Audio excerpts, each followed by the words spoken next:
Good morning from Snake Mountain Boat Works on Tuesday, December 27. If you remember back a week or so ago, we made the discovery that Chris-Craft, in our view, designed the bottom of the 1946 Chris-Craft U22. John has now reached, I'd say about 80% toward completion of fabricating the 6 ribs and 2 cross ties, and I'll hand it off to him to share with you the process he went through. Well, when I started, there was quite a space between these ribs, as we know from the last video.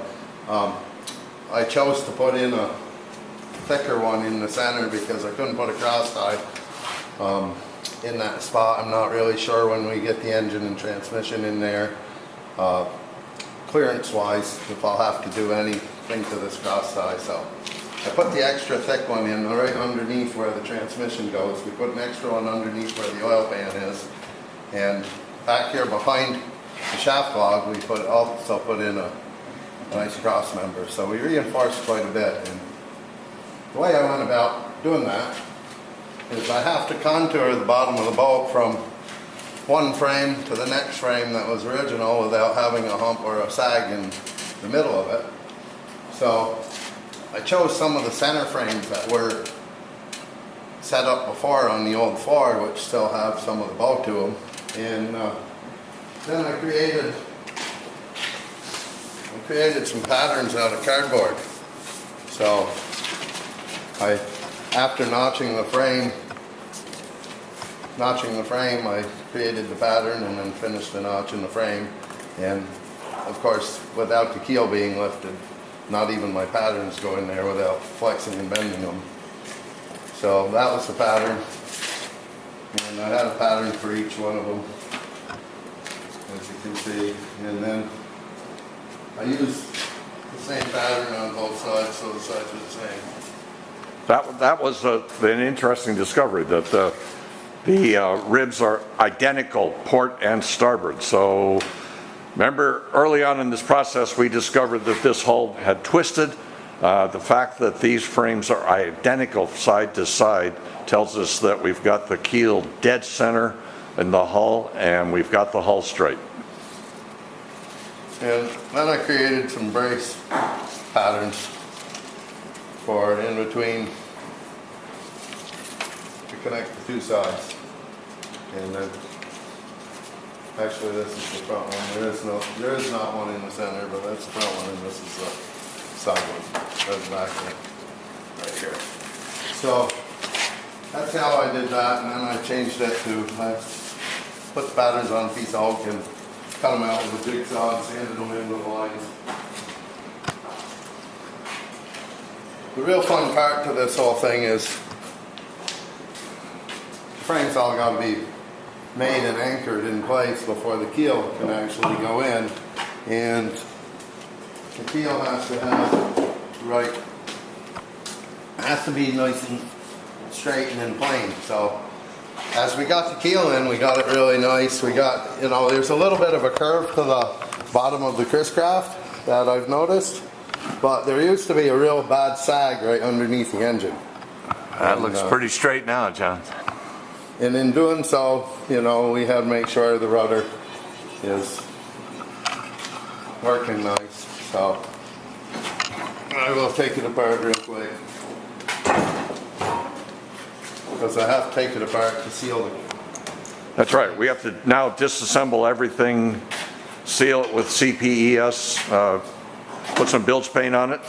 Then you still have the final fit sanding to do to the bottoms of the frames, right? Right. I have to sand in the contour of my new frames, and there's actually one here that has to be shimmed a little bit, but everything will be in plane when I'm done.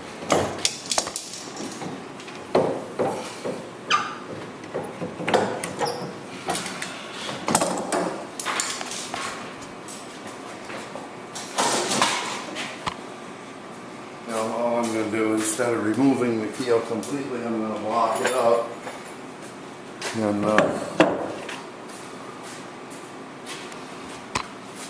This is still a two-piece keel until I put it together because of the repair in the back of the keel.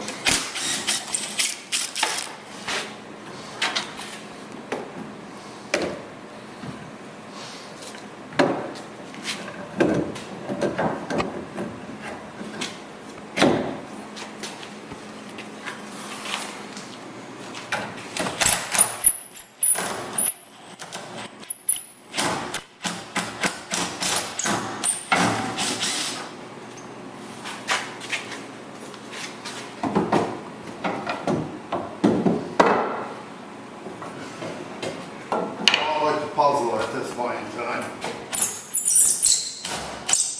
except for we know where the pieces go. See, that's an extra thick one versus this one right here. And the thinner one matches the others, right? Yes. And in the process, John had to let the new frames into the bilge stringers just far enough For supporting the keel. to support the keel and not so far that we would weaken the bilge stringer. So there we are. John will finish disassembling his creations and start applying the CPES, and once it's cured, probably sometime tomorrow afternoon, we will put a couple coats of bilge paint on all these members. And then it's time to put all the frames together, anchor the keel,